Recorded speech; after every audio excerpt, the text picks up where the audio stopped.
Welcome back to the Shacknews Awards. We are talking the best expansion of the year. So we have divided what the concept of downloadable content is into two categories. There's add-ons, which are like, something as simple as like a cosmetic DLC in a game. And then there's expansions, which are these large things that expand the game that ship throughout the year. They either add new modes, they add a new experience. Sometimes it's a new single player experience. So that's how you get nominated for this category. You have to release your expansion in this year. So this applies to ongoing games like a World of Warcraft. It applies to single player games like an Elden Ring, and it applies to even like like anything, like a game that just came out or a game that's 10 years old or whatever. Like, it doesn't matter as long as it's something that released this year that meaningfully expands the gameplay experience, either through new levels, new modes, new gameplay, a new character class, whatever. So here are the nominees. We'll get to talking about them, and then we'll get to voting.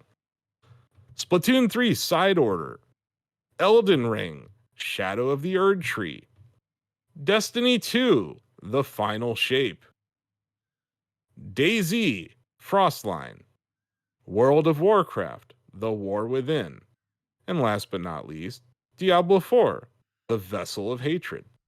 So those are the nominees. I did not play the Side Order DLC or expansion for Splatoon 3. I kind of fell off Splatoon 3 in the back half of this year.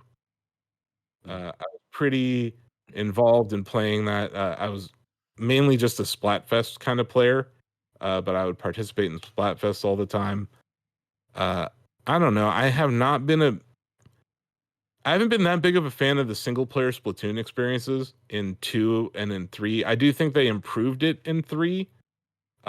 And the Side Order DLC does add like a lot of stuff to do. It's actually like a roguelike experience. It's the like tower, right? The roguelike where you go through the floors and whatnot. It's like a roguelike experience for Splatoon, which is new and cool, and it is different, and it adds gameplay. It's a completely new gameplay mode, and it adds a whole new way to have fun as a single player in that game. So I think all of that's useful. I don't know. For me, Splatoon has always been a multiplayer game, and I think the decision to have 3 teams in the Splatfest was bad. I think it led to really, really bad experiences throughout most of those Splatfests where it's just not as fun when like you're the one in the middle and you're getting attacked from both sides. And it always felt lopsided. And then the matchmaking was so poor that there would be times where you would match with 2 other teams and they're both the same team that you're all on Team Big Man, but you're playing against each other in a Splatfest. So I felt stuff like that was annoying, but this is more just about the single player experience, which was perfectly competent. It was competent. It did cost money, but you did get it for free. I shouldn't say for free. You got it as part of the Nintendo Switch Online Plus expansion pack subscription service. So it wasn't. If you have that, it didn't cost you anymore, but it wasn't free. I want to point that out. Some of these expansions can be free. So I don't know. Anyone else want to say anything about Splatoon? No. Other than Splatoon 2 soundtrack is now available on Nintendo Music. But yeah. Our next nominee will probably just win this, right? Should we just... What are we doing? Why am I even reading? Elden Ring. Shadow of the Erdtree. TJ, you beat this before it got nerfed for the plebes to be able to beat it, right? So you, the big bad games journalist, a games journalist, good at a video game, beat it before all of the public demanded for these nerfs. So as someone who's actually good at video games as opposed to the viewing public, can you tell us what you thought of Shadow of the Erdtree? I love the glow because it's true. We had a hard time beating those pre-nerf bosses before before those patches hit. But I gotta say, people put out expansions and they have all sorts of content throughout them, but this might be one of the few I've played myself personally where this is an entire damn game thrown on the top of another entire damn game. And I mean that like this thing takes about, I would say, 30 to 40 hours to beat by itself. It's a lot. It's like a whole new continent. And for anyone who's played Elden Ring, you already knew that was a huge adventure, but like this is no slouch. You're looking at an entirely secondary campaign added on to Elden Ring. And I know that From Software does a pretty dang good job with their expansions, and I've played plenty of them in the past to know that. Shadow of the Erdtree does something that other expansions in From Software don't quite do for me, and that's that like I feel like there's some level of reused content in From Software that does get into the expansions sometimes.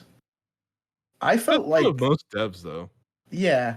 I felt like Shadow of the Erdtree had a little bit more uniqueness to it that I haven't seen as readily come out in the other expansions I've played from them. And what I mean by that is like you get introduced to an entirely new level system that has no interest in what you did in the main game right away. Like it introduces you to these new like inventory resources that you have to do to level up your defense and offense, or else you'll get defeated by straight up skeletons in the game. And this is after like killing gods in the main campaign. Same thing with like some of the way that the bosses worked. Like we saw some smaller bosses reused quite a bit in the main Elden Ring campaign. But like in this one, we were getting things like a dancing lion that is straight up just two people working a giant lion costume. We got like little rodent people swordsmen of doom. We got like all sorts of, and then there's like the enemies that you find out in the field. Like everything out here in Elden Ring Erdtree, it was just, it really did feel like this almost could have just been called Elden Ring 2, and I don't think anyone would have batted an eye at that. Yeah. TJ, if I might be so bold, and whether this is a hot take or not, people will let me know. I think Shadow of the Erdtree is better than the base game. I think it is. I think the construction of it is better. I think the verticality is better. I think the breadth of boss fights is great. It's more generous with the upgrade materials because it knows that you are going to want to use the brand new weapons, the brand new art styles within this, and it is not shy to give you the necessary resources to quickly level that gear up. And like you said, when you get in it, the stats that you played through, you could be in New Game +7. Doesn't matter, mate.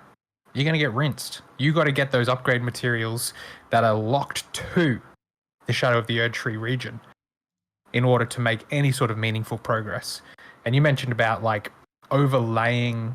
You mentioned about like how this could be a brand new full game, and comparing it to Elden Ring, you can see how much attention to detail From Software has, whereby if you look at the maps and you lay them over each other, they're the inverse. They are a representation. So they know, they have like crafted it in such a way that a meaningful location in one is a meaningful location in the other, and it has narrative implications there as well. And in terms of the verticality, like when I was playing the base game in Elden Ring, I was always excited to reach a new location, which I managed to get through just by exploring. But in Shadow of the Erdtree, there were several points where I would stop, look, and wonder, I have no idea how to get to this location. And I would ask you, TJ, I'm like, TJ, did you get this location yet? How did you get there? Can you give me a hint?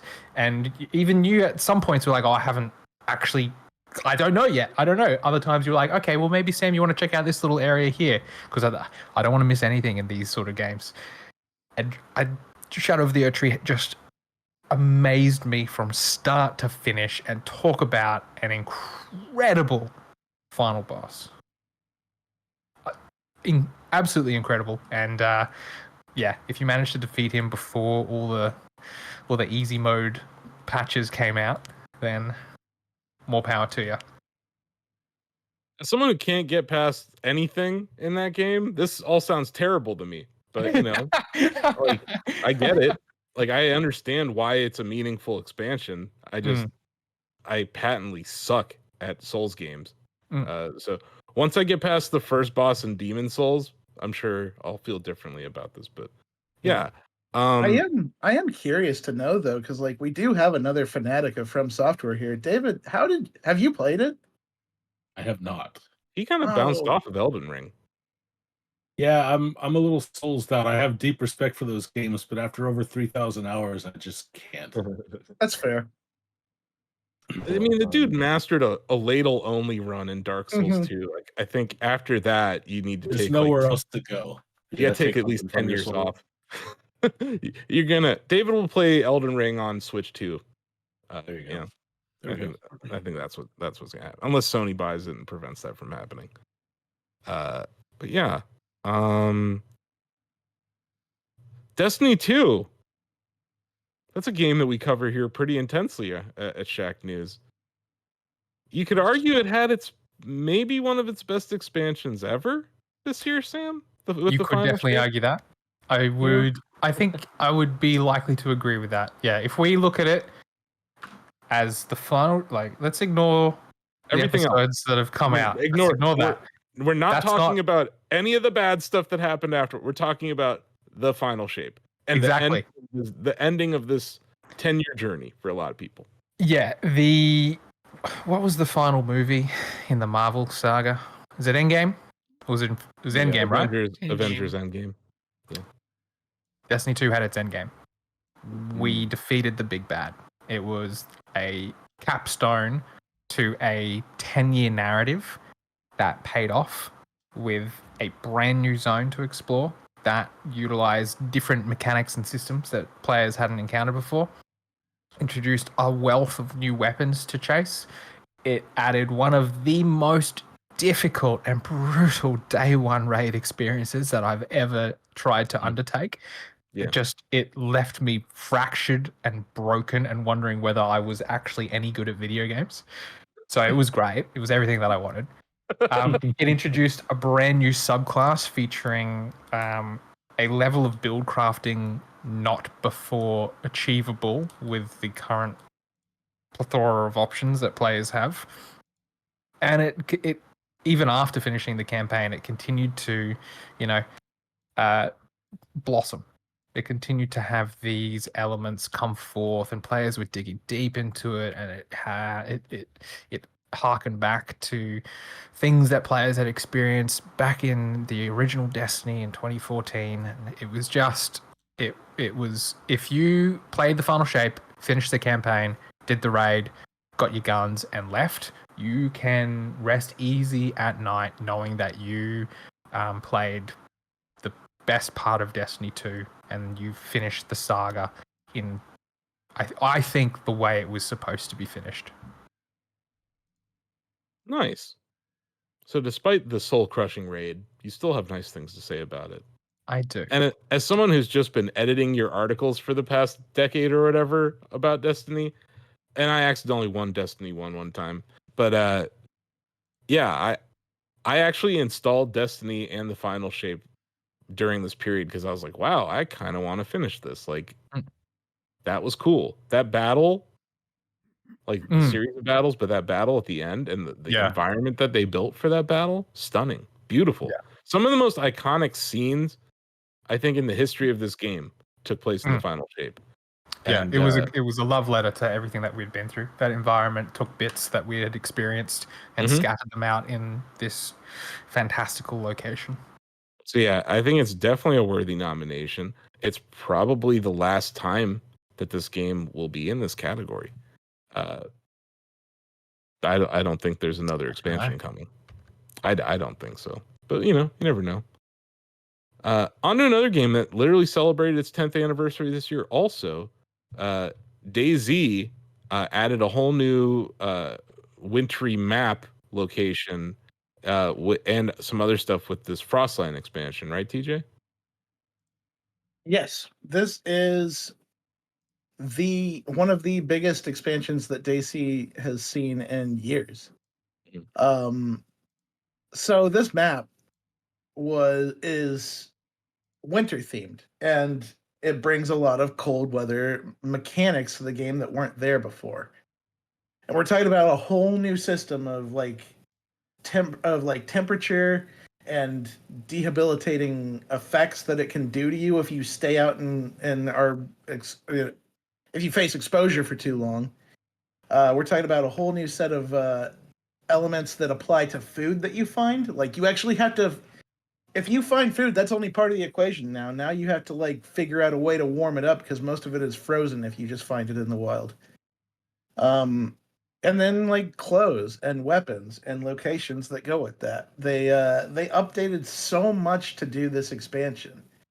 And there's it came alongside a free update, so I will split off just a little bit, because there's stuff that's not part of the expansion but came with the expansion.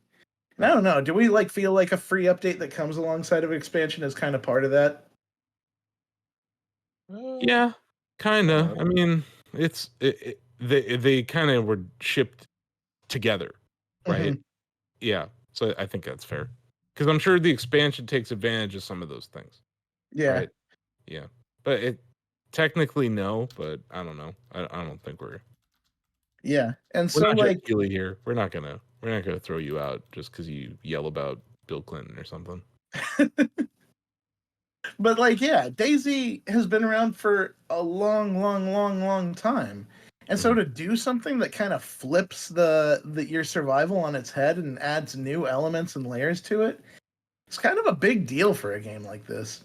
Yeah. Because you're talking about people that have, a lot of DayZ fans only play DayZ, and they know the game like the back of their hand. They live and breathe and die for this thing. And so to take their expectations and kind of flip them on their heads and have a lot of people that are experienced veterans of this game suddenly having to start at square one and figure out things again, that's also kind of exciting. You look at Bill and his squad, they know DayZ, and even they have a hard time surviving in this map. It's just hard, and it's funny the amount of stuff that happens. I don't know. You guys had an extended early access to this game, so you guys, I think you did 6 streams or something before it released. And just the amount of funny, silly, emergent gameplay things that came out of it were awesome, and also just intense moments. That game, it has that in spades. But it's interesting to see 2 games nominated in this category. They're both 10 years old that both just shipped their best expansions. It kind of shows, it's a lesson to some of these game publishers out there that sometimes you have to let a game cook for a while before you declare it dead. And I'm not saying an expansion could have saved Concord. I'm just saying that some of these games that are more on the live service tip, what was that dodgeball game? Knockout City. Knockout City, Donovan. I wish that EA could have been more patient with that game, right? Because I think it was good, and it probably just needed more time. I'm not saying an expansion would have saved that game, but we have a great I think there's a lesson about patience here. We have a great quote from Mike Wilson, one of the co-founders of Devolver Digital, where he says some of the games are slow burn. That's what he says. You just have to wait a long time before, you know what I mean? And then they can just explode. It just takes, like Yosef said, it just takes time. Among Us, that game was out for God knows how long, and then some of the games are just slow to be discovered or whatever. They're just slow. But DayZ, back to DayZ, TJ, it's in the best shape it's ever been right now, and Frostline's a large part of that. So very good nomination here. Sorry, I'm jumping between spreadsheets. Greg, You still haven't turned in your review for The War Within. Shame on you. It's like grind. It's like it's so tough for me to play that game right now. I can't. I just I think I'm surprised it was on the nominees. Honestly, like I think 20 years is the shelf life for me, and then I'm just like, cool. Talk to NPC, go kill 10 things or gather 10 things, go to new zone, repeat. It's just archaic. I'm just so over it. Wait, did you not nominate it? I didn't nominate it. Oh, well, then what the hell are we doing? I didn't nominate it. Nobody else cares about It's that. a No, I World did not of nominate it. Warcraft I don't think it's worthy of a expansion. nomination. It's going. It's going. Really? It's- On to the next one, then I suppose. I've I mean, heard I it's can like- talk about I why I don't know. don't feel it's worthy of a nomination if you want to talk about that. But That seems weird during an award show. yeah, that's not what it's I did for. not nominate it. No, I don't think that's it's worthy of a nomination. I'm literally like, it's literally painful to play through it. Like I'm This would have been good advice before we started talking about the I never award. nominated it. I never threw it in the You hat. need to read. Anyway, it's fine. We made assumptions. I guess it sucks. Never mind. On to the next Blizzard game. My bad. Oh man. Just Greg, cut, edit, No? You're gonna I leave can. it all You want in? me to cut that whole thing? Well, you say it at the beginning. I'm gonna have to cut it again later. Good point. You know what? Leave it in. I'll just I mean feel that's like my bad for the honest WoW opinion devs if about they it. see this. So. I didn't My nominate it. bad. I never said this should Our be worthy bad, of a WoW nomination. devs. I'm not sure how this happened, but Sam, you might want to edit that image, buddy. Sure. When there was nominations, I never threw it in the ring. People made assumptions. I don't even know if you were on the call this day because you probably would have said something. Yeah, I would have then. been like, no, skip it. No, whatever. Yeah. Well, should I slide in here with F099 real quick? Yeah, sure. It did get Boom. an expansion. It meets all the qualifications that you But said wait, it there's did. an honorable mention. Wouldn't that be the de facto replacement? Oh. Factorio Space Age. God damn you, Donovan, ruining my phone. You know what? F-Zero had no chance against Erdtree anyway, so you're right, Donovan. Good point, buddy. World of Warcraft, I'm sorry, you are being replaced by Factorio Space Age, which is an awesome expansion. Adds a ton of new ways. Yes. He has I'll get my spoken. gavel out. It has been removed. Yeah. Sorry, WoW. Anyway, what a mess this deliberation has turned into. I knew it. We were like, things are going so smoothly, and then this happened. Just next. Hey, look, go to the that's- next look, one. we're Just just- go to the next We're one. just expanding the category, all right? It's Yep. all good. It's just Yeah. We didn't expand it. We actually contracted I it. gave to the you point where the one of opportunity to put F-Zero in, and you passed it. It's all this must thing I tried I to did not. No, you are overruled, sir. Out of order. You did. You are out of order. Donovan's not out of order. He was actually right. But Factorio Space Age deserves to be on this list. Factorio is already awesome. Space Age expands the gameplay opportunities in this in a meaningful way. A lot of Shackers are still playing this. This is a game that you could spend thousands of hours in the base game, and they gave us like a material expansion. isn't Space Age bigger than the base game? I think it might be. That's It's wild. Yeah, it's massive. And that game was already daunting. So now it's just I mentioned it when we were talking about Satisfactory in another category, TJ, but like I have a sense of guilt from playing these games because I'm like, I'm wasting time. I could do something that's actually productive in my life. But if you have the time, Factorio is a very rewarding game. And Space Age is just cool. And then lastly, Diablo 4, Vessel of Hatred, is the last expansion that we're going to talk about. People seem to be loving this thing. It's gotten a lot of people back into the game. I find it insane that, David, you're sitting here and, you have 0 minutes played in Diablo 4? 0 minutes. That's wild. Zero This guy wrote the minutes. book on Diablo.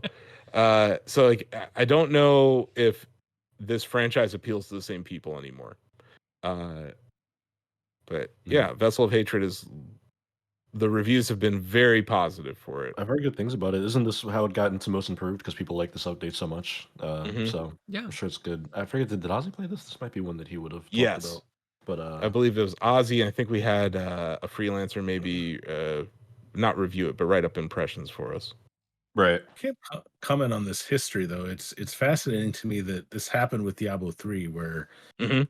when Diablo 3 came out, there was this acclaim, and then people kind of soured on it because they made some bad decisions.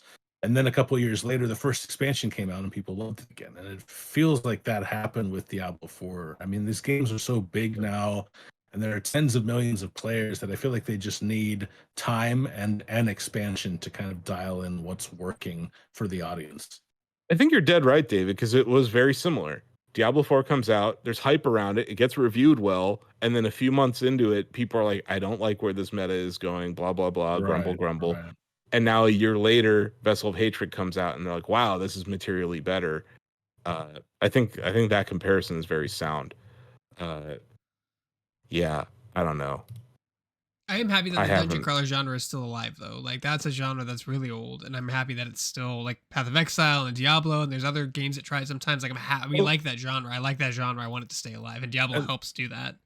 Helps it do and that. that's the thing, Greg. Like, I think another factor is I'm glad to see Diablo 4 doing well. I have nothing against it. But I think also in that genre, it used to be called the Diablo clone, but now there are so many more choices that Mhm. maybe people are just playing other things, other Yeah, ARPGs. it just became dungeon crawler and ARPGs. Yeah. Yeah. Okay, well, that went super smoothly. So 1 for 1. let's There you go. 1 for 1. Oh no. let's get to voting. I'm sure nothing stupid will happen here. It's such a shoe-in category. How many more times can I jinx this before we vote? Anyway, if people cared, my F-Zero nomination would have been the Ace League Grand Prix, because adding Satellaview tracks to that game is just insane. But, we mentioned it in another category. I've given F-Zero a lot of flowers since it came out. So yeah, best expansion. I'm going to start the vote. We'll start with Sam. Oh, hey, it's me. I'll go Erdtree. Thank you very much. Elden Ring, Shadow of the Erdtree. I'm shocked. I'm shocked as well. Everyone, I'm so shocked that Erdtree is going to win this hand over fist. Steve. I'm going with Elden Ring. Mm-hmm. David. Survival games aren't normally my jam to play, but I've discovered this year that I like watching DayZ a lot, and it was the expansion pack and Bill's videos that got me into it. Mm-hmm. So I'm gonna go DayZ. I get that, man. I get that, because I am No not. pizza party. I'm so bad at survival games, and I don't really enjoy them. But I love watching Bill play them. Yeah, that guy gets it. he does. I love the emergent stories that come out of them. Yeah. Yep. Donovan. Elden Ring, Shadow of the Erdtree. I'm shocked. This is crazy. Who could have seen this coming? Greg. Daisy. Daisy. TJ. Oh, you're muted. Mike. You're muted. You're TJ. muted. I like both the things I'm thinking on a lot. I know. You're a pendulum swinging between Erdtree and Frostline right now. I can see it in your head. It really is that. I think I have Both to give great. it. I think I have to give it to Shadow of the Erdtree because once I was done beating it, it gave me the equipment I needed to start Eldenvania, which has been one of the funnest things I've come up with this year for myself. Mm-hmm. And Those have been fun streams too. which, if you didn't know, it's just me playing Elden Ring like a Castlevania game with only Castlevania-inspired equipment. And Hell yeah. that's been a fun time. And I'm glad that Shadow of the Erdtree gave me the equipment I needed to do that, in addition to being an awesome expansion. Okay, so we have some absentee ballots here. Ozzy voted for Diablo 4, Vessel of Hatred. Bill voted for DayZ Frostline. And Denny voted for Elden Ring, Shadow of the Erdtree. So with 1, 2, 3, 4, 5. My vote doesn't matter. Some vote for F-Zero, even though it wasn't nominated. Nah, it's fine. I'll vote for Shadow of the Erdtree. I'm not a hater. It's a massive expansion.